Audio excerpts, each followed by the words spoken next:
News express में आपका स्वागत है। मैं हूं आपका मित्र साथी हमदर्द मुकेश कुमार। आप देख रहे हैं न्यूज़ एक्सप्रेस पर महाबहस अन्ना का अग्निपथ। राजनीतिक विकल्प देने के नाम पर राजनीतिक पार्टी खड़ी करने का ऐलान हो चुका है। टीम अन्ना इस ऐलान के साथ अनशन तोड़ चुकी है। भ्रष्टाचार के खिलाफ आंदोलन के इस अहम पड़ाव पर आम जनता नई पार्टी बनाने के बारे में क्या सोचती है, हमने ये जानने की कोशिश की है। न्यूज़ एक्सप्रेस ने CNX मीडिया के साथ मिलकर एक व्यापक सर्वे करवाया है और जानने की कोशिश की है कि जिस राह पर टीम अन्ना बढ़ रही है, क्या वो अग्निपथ है।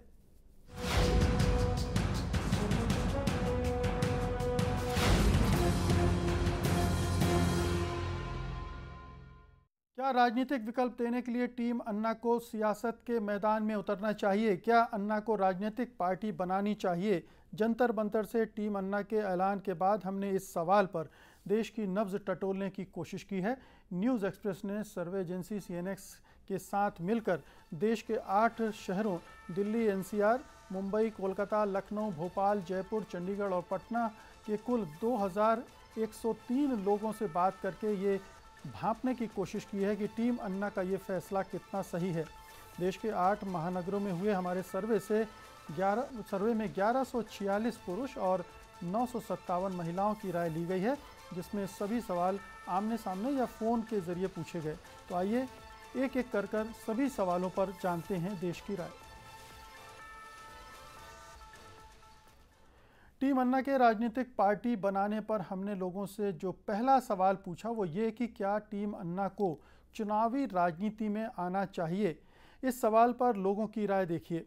57% लोगों ने कहा हाँ, जबकि 36% लोगों की राय थी कि नहीं, उन्हें टीम में चुनाव राजनीति में नहीं आना चाहिए। 7% लोगों ने इस पर कोई राय जाहिर नहीं की। सबसे बड़ी बात यही है कि 57% लोग मानते हैं कि अन्ना की राय सही है, अन्ना टीम की राय सही है, फैसला सही है कि उसे राजनीति में आना चाहिए। इस राय पर हम अपने मेहमानों से पहले बात करेंगे। नीलाभ जी, क्या जो तमाम मुख्य धारा के राजनीतिक दल हैं उनसे जो निराशा हासिल हुई है, उसके विकल्प में एक विकल्प जो देने की बात की जा रही है, उसको लेकर ये उत्साहित लोगों की राय मानी जाए?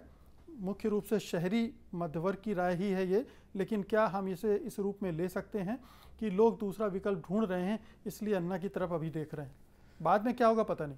देखिए, मेरे ख्याल से ये शहरी मध्यवर्ग और उसमें भी एक तबका, युवाओं का तबका कह लीजिए, जो अराजनीतिक तबका है, और उसकी यह राय हो सकती है क्योंकि कहीं ना कहीं उसमें मन में एक दूसरे राजनीतिक दलों से और एक अराजनीतिक सा वातावरण जो देश में बना है, राजनीति से जो निराशा का वातावरण बना है कि हर पार्टी को देख लिया। लेकिन यह देश की व्यापक जनता की राय अभी हम नहीं कह सकते, और सैंपल भी छोटा है, और ऐसी जल्दी में सैंपल छोटा होगा ही जी, वो ज़्यादा बड़ा होने की संभावना नहीं है। तो मेरे ख्याल से इस पे हमें अभी अपना निर्णय रिजर्व ही रखना होगा। गिरिजा शंकर जी लगातार इस तरह के विश्लेषण और सर्वे में हिस्सा लेते रहे हैं। गिरिजा शंकर जी, आपकी क्या राय है? 57% लोग, बड़े शहरों के ही सही, लोग कह रहे हैं कि टीम अन्ना का फैसला सही है। क्यों कह रहे हैं? और इसे ठीक है, ये कुछ लोगों की राय है, लेकिन क्या इसे हम मान सकते हैं कि कहीं ना कहीं एक विकल्प की तलाश में लोग हैं?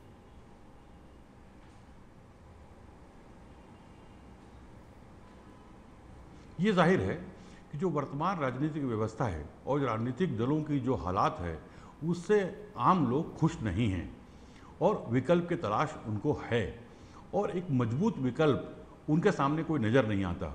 यदि कोई भी ऐसी संगठन यदि चुनाव राजनीति में आने की बात करता है तो आम जनता आम तौर पर स्वागत करेगी, उसमें कोई बड़ी चीज़ नहीं है। सवाल ये है कि उनके हाँ बोलने का या उनकी सहमति का एक बड़ा आधार तो बन सकता है कि अन्ना टीम चुनावी राजनीति में आए, लेकिन चुनावी राजनीति में उस बड़े वर्ग का कितना साथ रहेगा ये कहना बहुत मुश्किल है। जैसे उनकी सभाओं में जो भीड़ आती है उसमें गंभीर लोग कितने हैं और तमाशबीन कितने हैं, इसमें अंतर करना जैसे मुश्किल होता है, वैसे ही वो जो लोग चाहते हैं कि एक नई पार्टी बने और उनको विकल्प मिले, वो तो उनका उत्साह सब स्वाभाविक है, लेकिन वो नई पार्टी की शक्ल कैसी होगी उसके बाद मालूम पड़ेगा कि वो जो हाँ बोलने वाले लोग हैं उसमें से कितने लोग उनके साथ रहते हैं। जी, ये त्वरित राय है खैरनार साहब, लेकिन 57% लोग अगर इस तरह से सोच रहे हैं तो क्या आपको लगता है कि टीम अन्ना ने थोड़ी सी उम्मीद जताई है, उसी के नतीजे में ये पुरस्कार है?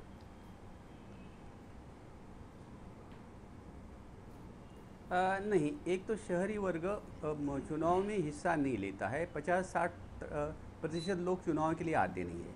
जिन लोगों ने उनको हाँ कहा है, कहने के लिए कहा है, और उसमें से असलियत में जब चुनाव का मैदान में आएगा तो जैसे मैंने कहा 50-60 लोग तो आएंगे नहीं। जो बचेंगे ज़रूरी नहीं कि अन्ना को समर्थन देंगे। उस समय की परिस्थिति क्या है, कितनी विश्वसनीय है, कितनी सही है, कितने गलत है, ये सब लोग विचार करेंगे तब मतदान करेंगे। तो ये ठीक है कि कम से कम चलो अन्ना को हम ताली बजाकर उत्तेजन देंगे, क्योंकि ये हम भी तंग आ गए हैं। उनकी जो बकवास की दिनों से चला हुआ है, सुन कर हमारे भी कान पीट गए हैं। तो चलो एक अच्छा कदम उन लोगों ने उठाया, कम से कम राजनीति में जाते हुआ डब हो जाएंगे, वो अपने आप नहीं मर जाएंगे।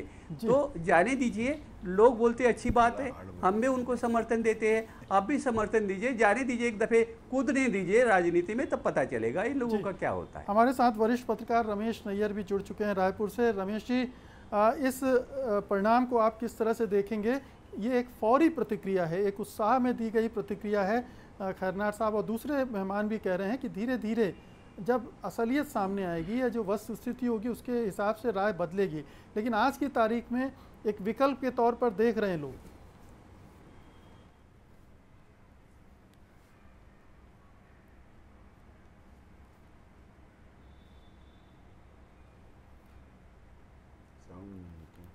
लगता है रमेश जी तक हमारी आवाज़ नहीं पहुंच रही है। दिनेश जी, इसका जवाब आपसे।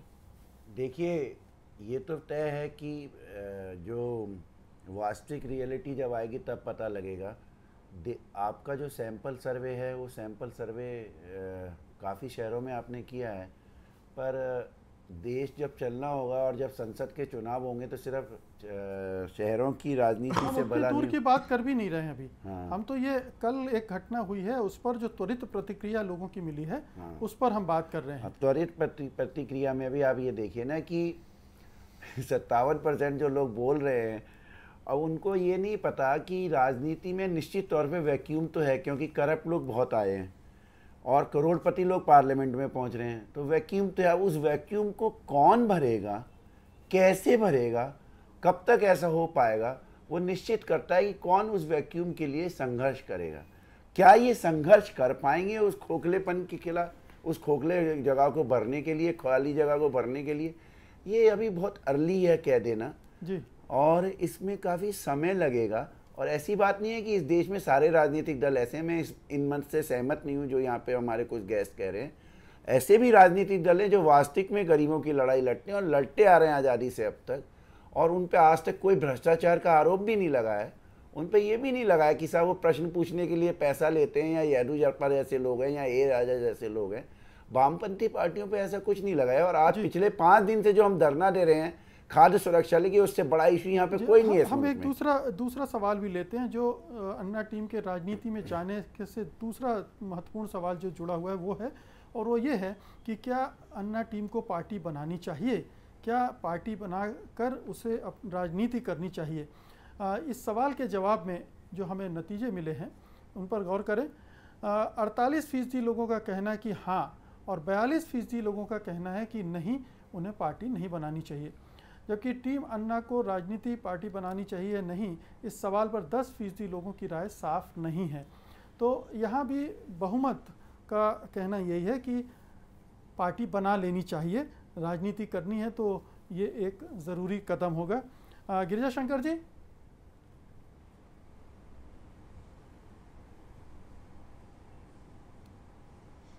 ये उसी तरह का विभाजन दिखता है जो अन्ना टीम के अंदर है। जो अन्ना टीम के लोगों में से एक वर्ग है जो ये पसंद नहीं करता कि आप चुनावी राजनीति में जाएं, पार्टी बनाएं, और एक वर्ग चाहता है कि चुनावी राजनीति में जाएं और पार्टी बनाएं। लगभग उसी तरह का डिवीज़न आम जनता में भी है। आम जनता में भी लोग ये मानते हैं कि जो जुड़ाव अन्ना टीम के साथ या अन्ना के आंदोलन के साथ लोगों का रहा है वो इसलिए रहा है कि वो एक सिविल सोसाइटी का आंदोलन है, एक गैर राजनीतिक आंदोलन है और वो चाहते हैं कि वो गैर राजनीतिक ही रहे। लेकिन एक वर्ग ऐसा भी है जो ये मानता है कि इस देश में राजनीति में आए बिना किसी तरह के बदलाव की गुंजाइश नहीं है। तो दोनों तरह के वर्ग बटे हुए हैं और इसी तरह आप देखेंगे, इसीलिए दोनों जो हाँ कहने वाले और ना कहने वाले दोनों में बड़ा अंतर नहीं है। जी नीलाभ जी, ये जो राय हमने बताई कि 57% लोग मानते हैं कि राजनीति में आना चाहिए, फिर हम बता रहे हैं कि 48% लोग मानते हैं कि पार्टी बनाना चाहिए, इसमें जो कम हुई है संख्या ये क्या कहती है?